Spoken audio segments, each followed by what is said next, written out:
오늘 말씀은 신명기 9장 3절로 6절에 있는 말씀을 중심으로 해서 살펴보도록 하겠습니다. 제목은 더 의로워서 그런 것은 아닙니다 라고 하는 제목으로 말씀을 드리도록 하겠습니다. 여러분 이런 말 많이 하시죠? 편은 익을수록 고개를 숙인다. 빈수레가 요란하다. 선무당이 사람 잡는다. 무식하면 용감하다. 수박 겉핥기 등등 우리 속담에 자주 하는 말입니다. 이거를 더닝크루거 효과라고 또 이야기하는데요. 이것은 능력 없는 사람이 과잉 자신감과 우월감으로 자신의 실력을 실제보다 높이 평가하는데, 반면에 참 흥미로운 것은 능력이 있는 사람은 오히려 자신의 실력을 과소평가해서 열등감을 가지게 되는 그런 현상이 일어난다라고 하는 겁니다. 1995년에 있었던 일인데요. 미국 피츠버그에 은행 두 곳에 돈을 훔쳐 달아가던 은행 터리범이 있었는데, 그 사람의 이름이 메가더 필러라고 하는 사람이에요. 그가 1시간 만에 이제 경찰관에게 잡히게 됐는데, 이유가 뭐냐면 그가 평소에 보니까 레몬 주스로 이렇게 글을 쓰면 보이지 않잖아요. 보이지 않다가 열을 가하면 보이는 거예요. 그래가지고 이 사람이 이 과학 상식을 이용해서 은행 처리를 해야 되겠다. 그래서 자기 얼굴에다가 레몬 주스를 막 바른 겁니다. 그러면 자기 얼굴이 안 보일 거라고 생각을 한 거죠.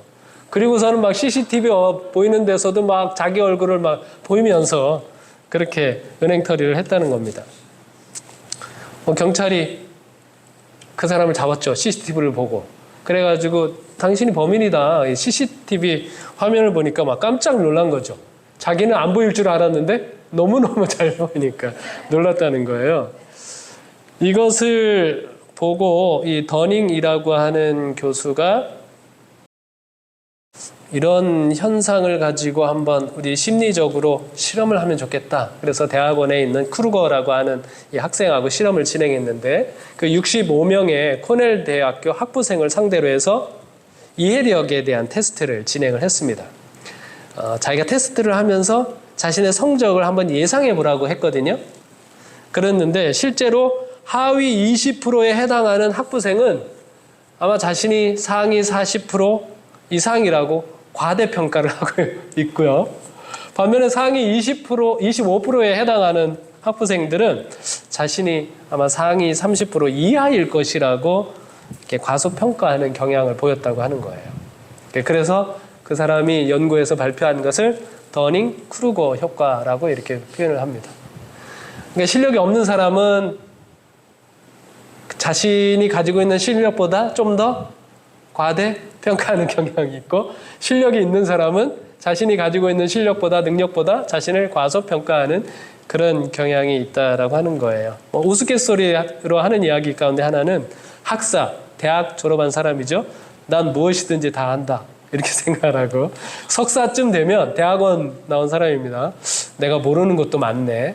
이런 생각을 하고, 박사쯤 되면 난 아무것도 모른다. 이런 생각을 하고, 교수는 난 아무것도 모르는데 내가 말하면 다들 믿는다. 이런 이야기를 한다고 하는 겁니다. 이런 현상들이 실제로 우리 가운데 있는 것이죠. 오늘 본문을 한번 보시겠습니다. 신명기 9장 3절로 6절에 있는 말씀 읽도록 하겠습니다.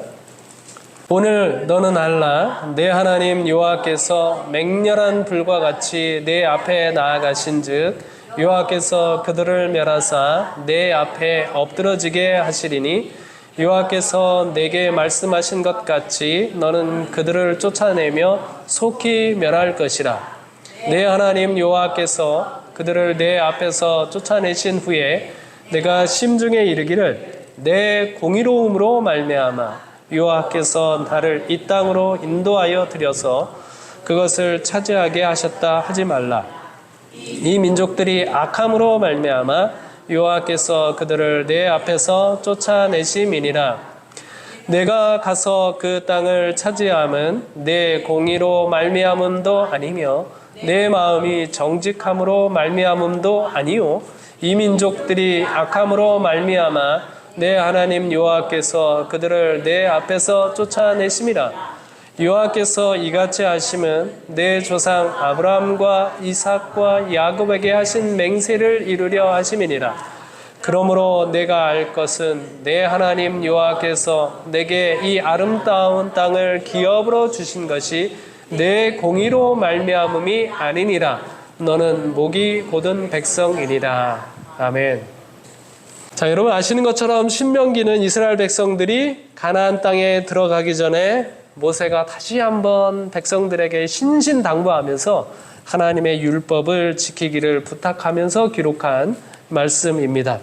오늘 그 가운데 신명기 9장 3절로 6절에 있는 말씀을 보게 되는데요. 신명기 9장 3절로 6절에 있는 오늘 말씀을 보시면, 자, 너희가 가나안 땅에 들어가면 40년, 38년 전에 너희가 겁을 먹었던 그 아낙 자손들을 다 어떻게 할 것이다? 다 내쫓을 것이다. 하나님 여호와께서 맹렬한 불과 같이 내 앞에 나아가셔서 그 아낙 자손들을 다 쫓아내게 될 것이다.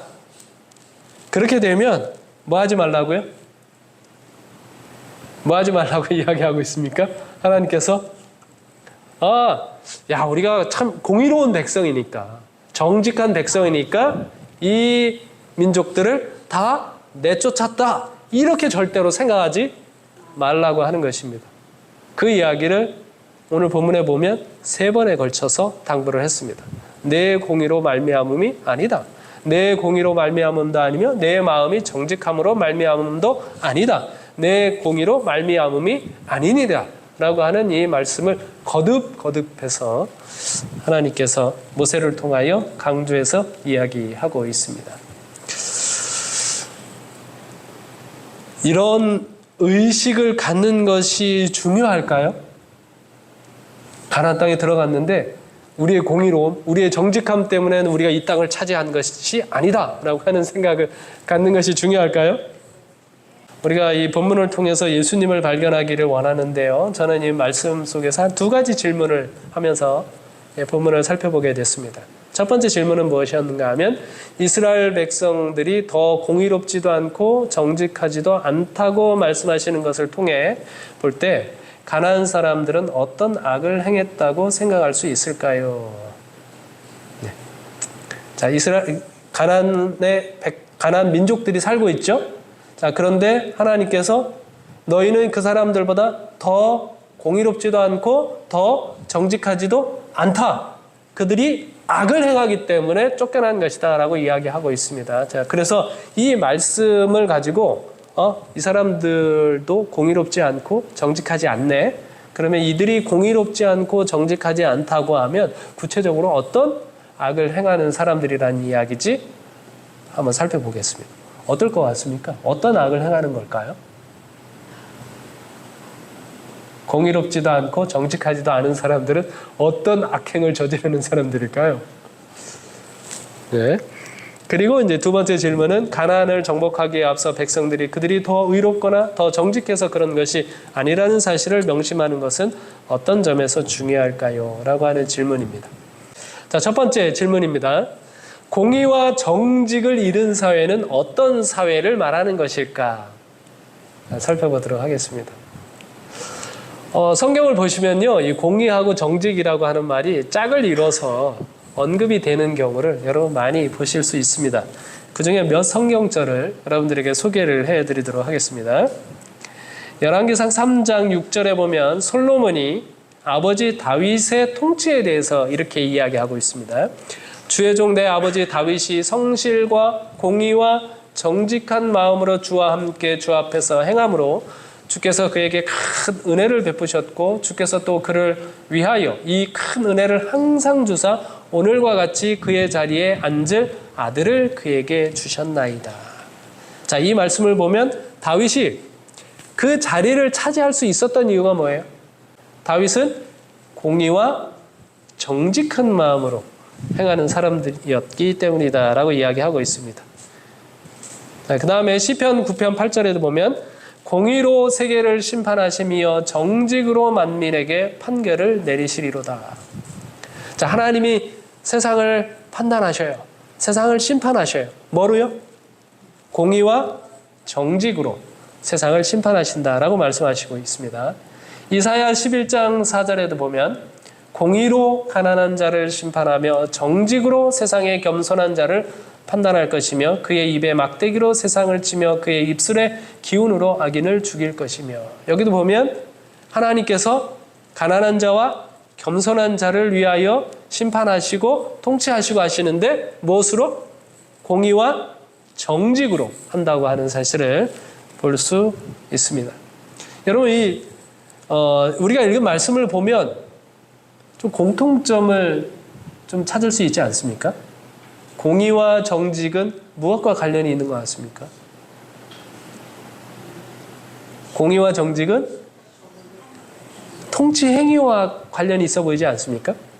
다스림과 관련되어 있지 않습니까? 이 공의와 정직이라고 하는 것은 그 사회를 이끌어가는 통치 원리라고 하는 사실을 여러분들이 좀 발견할 수 있을 것 같습니다.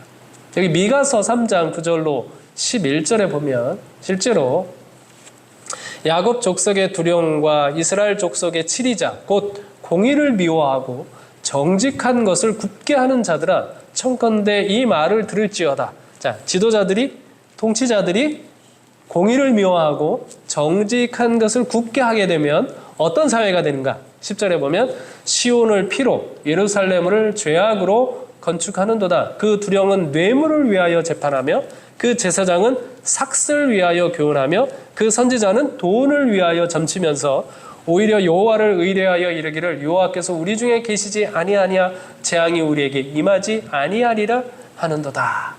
이야기하고 있습니다. 자, 여기에 보면 공의를 미워하고 정직한 것을 굽게 하는 사람들은 어떻게 해요? 피를 흘리고 억울한 일을 많이 하면서 그 하는 이유가 뭐예요? 뇌물을 위해서, 삭슬 위해서, 돈을 위해서 그렇게 한다고 이야기하고 있습니다.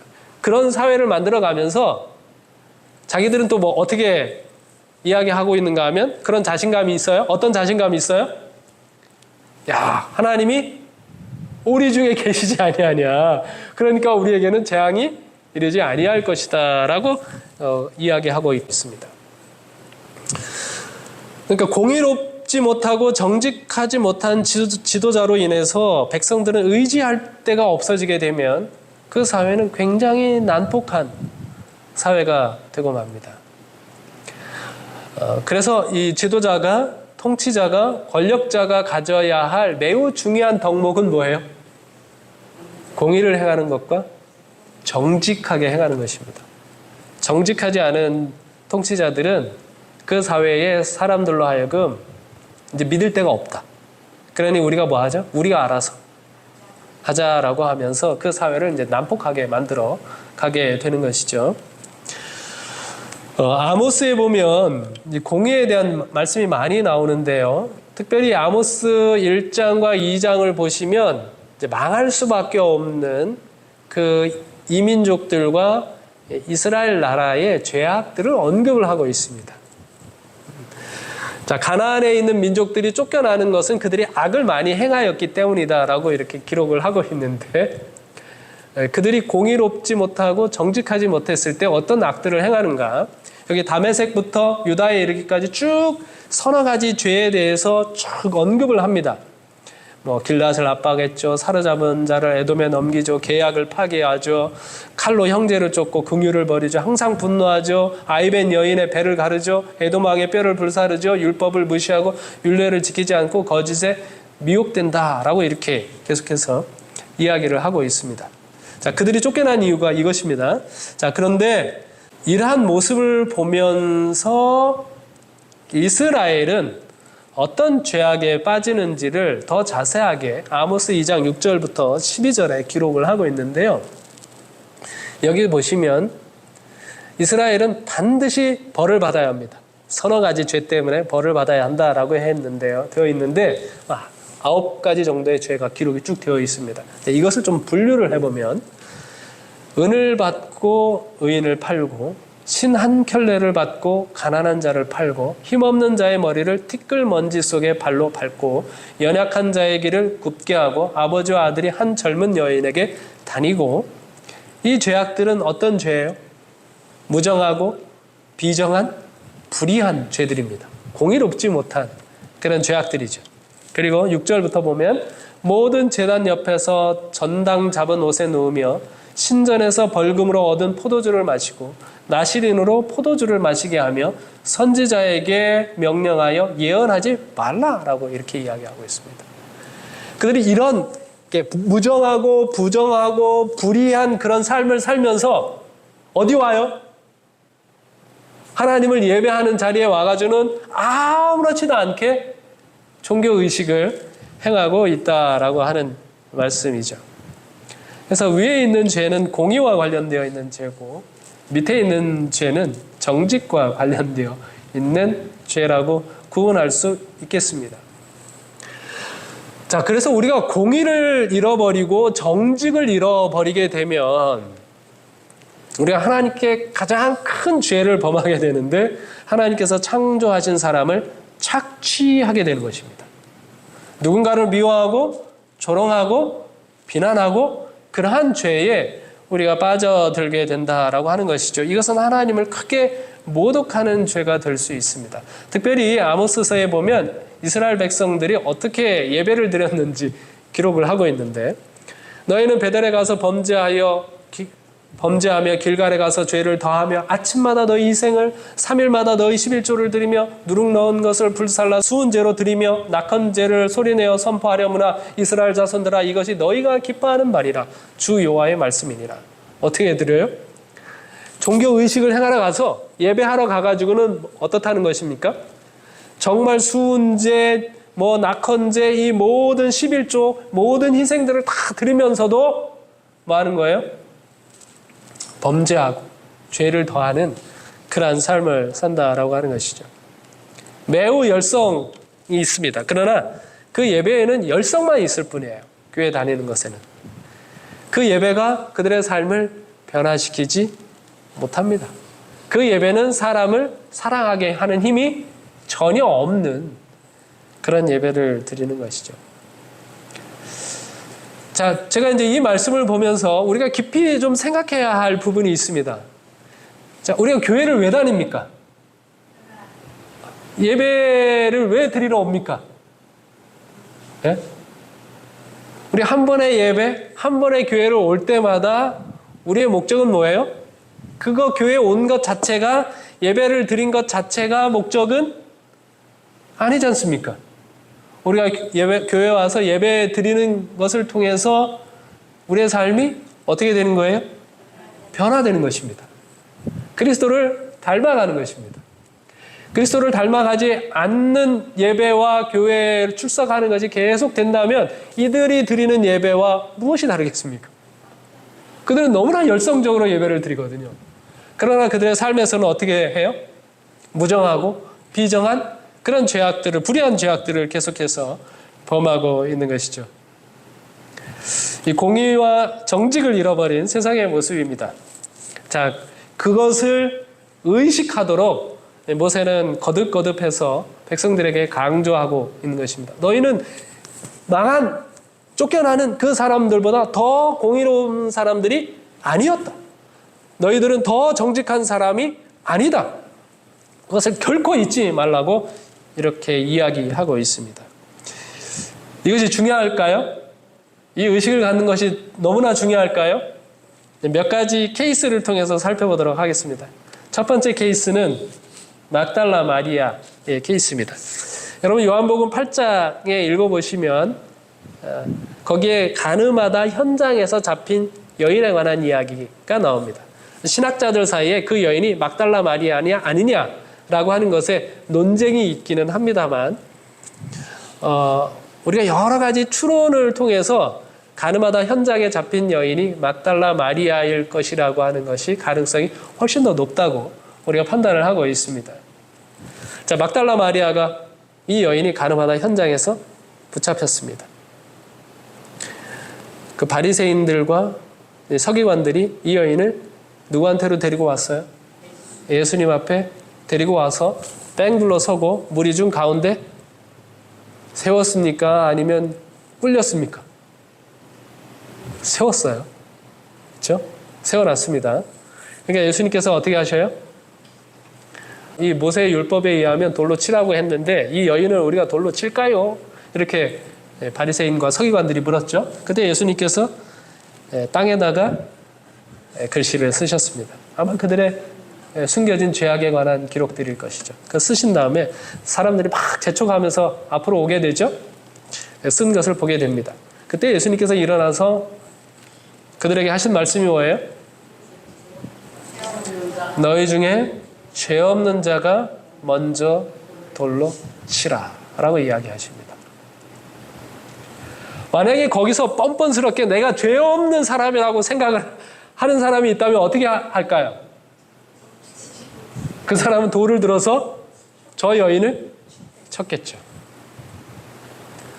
예수님께서 그 사람들 뺑 둘러가지고 그 여인을 돌로 치려고 서 있는, 아니면 그 예수님을 돌로 치려고 서 있는 이 사람들 앞에서 죄 없는 자가 먼저 돌로 치라 라고 말씀하셔서 이 여인을 그 사지에서 건져내고 있는 것입니다. 자신이 더 공의롭지 못하다고 하는 의식, 더 정직하지 못하다라고 하는 의식을 갖고 있는 것이 얼마나 중요한지 모릅니다. 그러니까 이 일이 있은 다음에 사람들이 다 도망을 갔죠. 이제 여자와 예수님만 남았습니다. 그때 예수님께서 나도 너를 정죄하지 아니하노니 가서 다시는 죄를 범치 말라라고 말씀하시죠. 그러니까 그 여인이 예수님 앞에 이렇게 꿇어 엎드립니다. 꿇어 엎드려서 자신의 모든 죄에 대한 고백을 하게 되죠. 이 여인이 후에 예수님께서 죽음을 앞두시고 바리새인과 바리새인 시몬의 집에서 잔치를 할 때 예수님 발 아래 엎드려서 향유를 붓고 눈물로 그분의 발을 씻고 그 다음에 머리털로 예수님의 발을 씻는 그 일을 하게 되죠. 그때 이 여인을 바라보고 있던 바리새인 시몬이 뭐라고 생각을 했습니까? 네? 아니 그건 유다고. 뭐라고 생각을 했습니까? 이 여자가 누군지 알았더라면 저 여인이 어떤 여잔데? 동네에 죄를 지은 한 여자라고 소개를 하고 있으니 소문난 죄인인데 저 여자가 죄를 지은 여인이라고 하는 사실을 안다면 발을 만지지 못하게 할 텐데 아마 저분은 선지자가 아닌가 보다 이런 생각을 했습니다. 예수님께서 그 생각을 아셨죠? 그리고 어떤 이야기를 하십니까? 50데나리온 빚진 자와 500데나리온 빚진 자에 관한 이야기를 하면서 그 사람이 다 탕감을 해줬다. 그러면 누가 더 고마워하겠느냐 라고 이야기하죠. 그때 뭐라고 이야기합니까? 시몬이? 더 많이 탕감을 받은 사람이라고 이야기하죠. 그때 예수님께서 이 여인에 대하여 변호하시면서 뭐라고 말씀하시는가 하면 이 여인의 많은 죄가 사하여졌도다라고 말씀하시면서 사함을 받은 일이 적은 자는 적게 사랑하느니라 라고 말씀하셨습니다. 이야기를 조금 더 정리하면 이렇습니다. 자, 시몬의 관점은 뭐냐 하면 자기도 물론 죄가 있었습니다. 그래도 누구보다는 덜 죄를 지었다고 생각을 합니까? 저 여자보다는 덜 죄를 지었다고 생각을 하죠. 그러니까 나는 저 사람보다 더 의롭다고 생각을 합니다. 덜 죄를 지었으니까, 내가 덜 나쁜 사람이니까, 내가 더 의로운 사람이라고 생각을 하고 있습니다. 그러니까 나는 예수님과 함께 식사할 수 있는 자격이 있지만 저렇게 많은 죄를 지은 저 여자는 결코 예수님과 함께 자리할 수 있는 사람이 아니라고 생각을 하는 것이죠. 근데 예수님께서 이 비유를 통해서 관점을 돌려놓기를 바라셔요. 예수님의 관점은 뭐냐면, 야, 너는 네 스스로 생각하기에 덜 죄를 지었으니까 더 의로운 사람이라고 생각하는데 아니라 내가 보기에는 너의 헌신은 하나님 예수님에 대한 사랑은 그냥 50데나리온 밖에 되지 않고 저 여인의 사랑과 헌신은 500데나리온이나 되는 것이다. 너는 덜 죄를 짓고 더 의로운 사람이라고 생각하지만 그것이 중요한 것이 아니라 무엇이 중요해요? 얼마나 더 사랑하느냐가 훨씬 더 중요하다고 하는 이야기를 하고 있는 것입니다. 내가 누구보다 더 의롭다고 하는 생각이 우리를 그토록 위험하게 만듭니다. 중요한 것은 내가 저 사람보다 더 의롭다고 하는 생각이 아니라 얼마나 그리스도를 향하여 더 많이 사랑하고 더 많이 헌신하느냐가 훨씬 더 중요한 문제라고 하는 것이죠. 두 번째 케이스입니다. 두 번째 케이스는 바리새인과 세리의 기도입니다. 두 사람이 성전에 올라갔습니다. 기도하러. 한 사람은 바리새인이고 한 사람은 세리가 올라갔습니다. 바리새인이 어떻게 기도합니까? 고개를 들어 하늘을 바라보면서 하나님이여, 나는 저 사람과 같지 않음을 감사하나이다. 나는 뭐 일주일에 2번 금식하고 11조도 잘 드리고 간음하고 토색하고 그런 죄를 짓지 않습니다. 라고 이렇게 기도를 하죠. 자, 그 기도가 끝났습니다. 저 세리는 고개도 들지 못하고 하나님 앞에 기도하죠. 하나님께 뭐라고 기도합니까?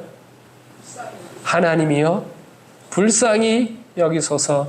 나는 죄인으로소이다.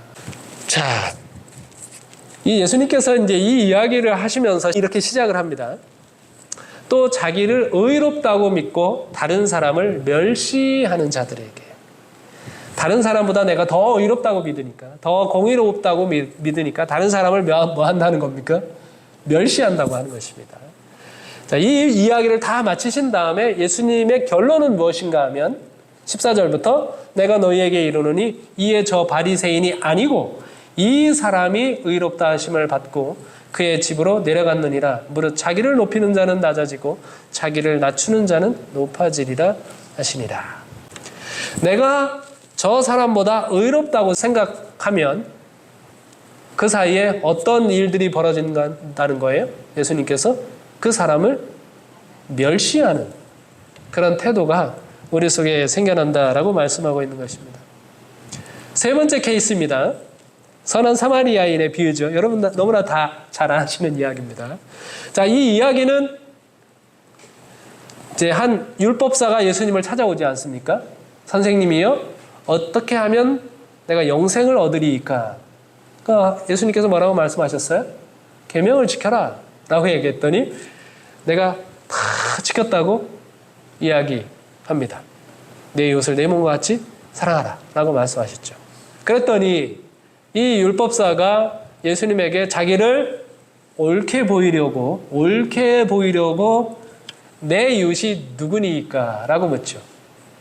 그때 예수님께서 선한 사마리아인의 비유를 이야기하십니다. 강도 만난 사람이 있었습니다.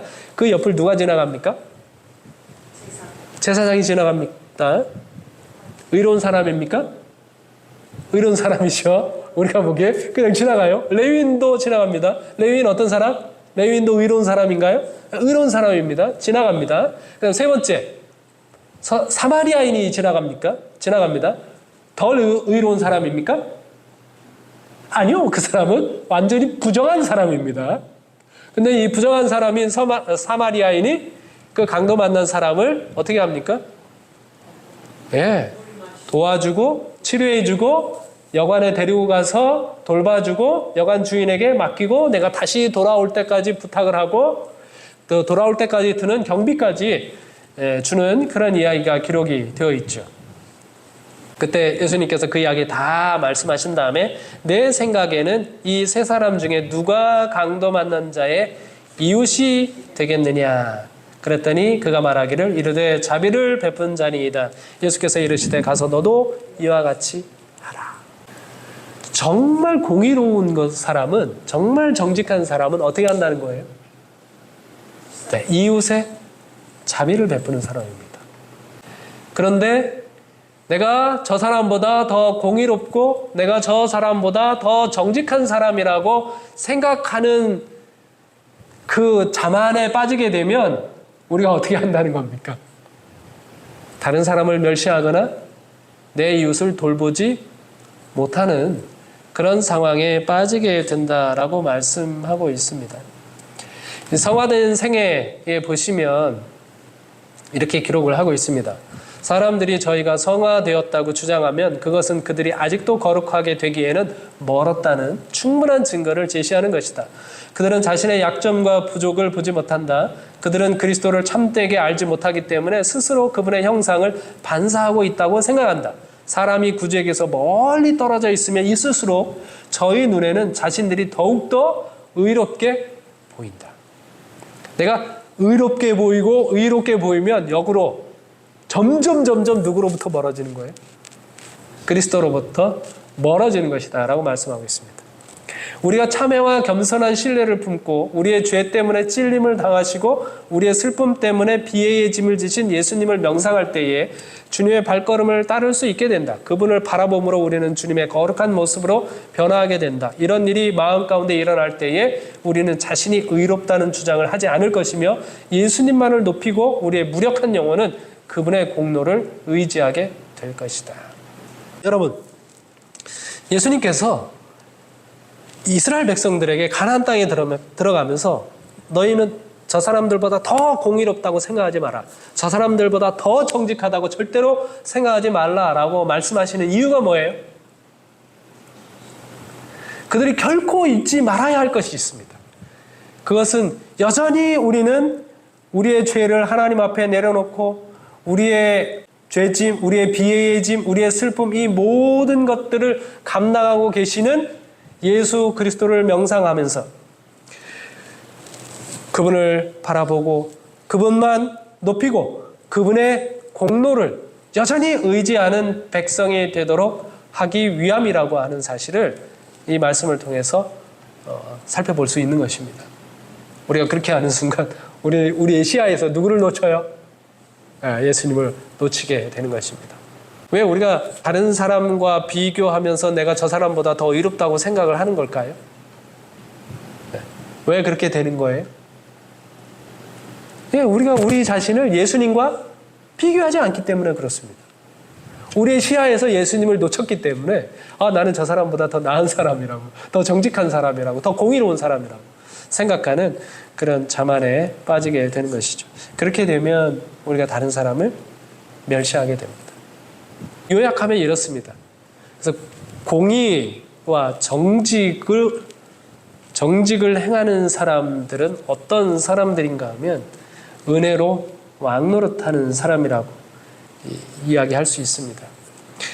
로마서 5장 20절로 21절에 보면 율법이 들어온 것은 범죄를 더하게 하려 함이라. 그러나 죄가 더한 곳에 은혜가 더욱 넘쳤나니 이는 죄가 사망 안에서 왕노릇한 것 같이 은혜도 또한 의로 말미암아 왕노릇하여 우리 주 예수 그리스도로 말미암아 영생에 이르게 하려 함이라 말씀하셨습니다. 이 이전에 있는 성경절들도 보면 우리가 구원받은 백성들로 하여금 하나님께서는 어떤 삶을 살기를 바라시는가 하면 생명 안에서 은혜 안에서 왕노릇하면서 살기를 바란다라고 말씀하셨습니다. 우리가 지금까지는 구원받지 못할 때는 뭐가 왕노릇했어요? 우리 위에서 뭐가? 죄가 사망 안에서 왕노릇했습니다. 구원받은 우리는 어떻게 살기를 바라신다고요? 하나님이 구원해 주신 그 생명 안에서 은혜 안에서 왕노릇하는 삶을 살기를 바란다라고 말씀하고 있는 것이죠. 우리가 하나님의 은혜를 그리스도의 은혜를 풍성히 누릴 뿐만 아니라 그 은혜를 다른 사람에게 베풀고 나누는 그런 왕노릇하는 삶을 살아가기를 바라시는 것이 하나님의 뜻이다라고 말씀하고 있는 것이죠. 그래서 이것이 우리로 하여금 공의를 행하고 정직하게 행하고, 다시 말하면 우리의 죄를 깨닫고 우리의 죄를 고백하고 하나님 앞에 정직하게 우리의 죄를 내려놓는 이러한 삶을 계속해서 사는 사람은 하나님의 은혜를 받고 그 은혜를 다른 사람에게 나눠줄 수 있는 사람이 될 수 있다라고 말씀하고 있는 것이죠. 인터넷에서 사진을 봤습니다. 이 사진의 제목을 뭐라고 지으면 좋을까요? 네? 이 사진을 올리신 분은 뿔을 자랑하다가 이렇게 됐습니다. 뿔을 자랑하다가 그 뿔이 뭐가 됐어요? 예, 자기를 곤경에 빠뜨리는 것이 되었습니다. 내가 더 의롭고 더 정직하다고 자랑하는 것이 우리를 이렇게 어려움에 빠뜨리게 하는 것이죠. 어떤 회사에서 사업 모집 광고를 냈습니다. 한 70명 넘는 많은 사람들이 몰려왔어요. 시험장에 한 사람씩 들어가게 돼 있었는데 그 시험장에는 그런데 그 안에는 그저 사방에 큰 거울이 하나씩 전신 거울이 이렇게 걸려 있을 뿐입니다. 그리고 거울에 비친 자신의 모습을 보면서 각 거울에 적힌 질문에 맞으면 예 아니면 아니오라고 답안지에 적는 것입니다. 이 사람은 정직합니까? 뭐라고 답해야 돼요? 예 아니면 아니오 이렇게 답해야 됩니다. 두 번째, 이 사람은 어떤 경우에도 거짓말을 하지 않는 사람입니까? 이 사람은 과연 신뢰할 수 있는 사람입니까? 그 다음에 네 번째, 만일 당신이라면 이 사람을 채용하겠습니까? 이 질문이 걸려 있는 겁니다. 70명이 다 들어갔다 나왔습니다. 이상하죠? 질문이. 그들은 나름대로 좀 자신이 있었습니다. 여러분은 뭐라고 대답을 했을 것 같습니까? 얘라고. 자, 얼마 후 드디어 합격자 발표가 있는 날이었습니다. 하지만 놀랍게도 그 70명 가운데 딱 한 사람만 합격의 기쁨을 맛보았습니다. 상황이 다를 수는 있겠습니다만 이 사람은 뭐라고 답했을까요? 네? 모든 질문에 아니요라고 대답을 했습니다. 그 회사가 사람을 뽑는 기준이 뭐였는지는 모르겠습니다만 그 회사는 어떤 사람을 뽑기를 원했는가 하면 정직한 사람, 즉 자기의 부족함을 솔직하고 담담하게 고백할 수 있는 그런 용기가 있는 사람을 원했다고 하는 것이죠. 잘 뽑은 것 같습니까? 생각이 다를 수도 있습니다. 생각이 다를 수도 있습니다. 자, 그러나 이 회사는 이 답을 가지고 이 사람은 어떤 사람이라고 정의를 내렸는가 하면 그는 정직한 사람이다. 자기의 부족한 것을 솔직하게 고백할 수 있는 용기가 있는 사람이다라고 판단을 했다고 하는 것입니다. 전적으로 동의하지 않더라도 여전히 마찬가지입니다. 하나님께서 원하시는 사람은 어떤 사람일까요? 네, 정직한 사람입니다. 근데 그 정직한 사람이 어떤 정직을 원하시는 거예요?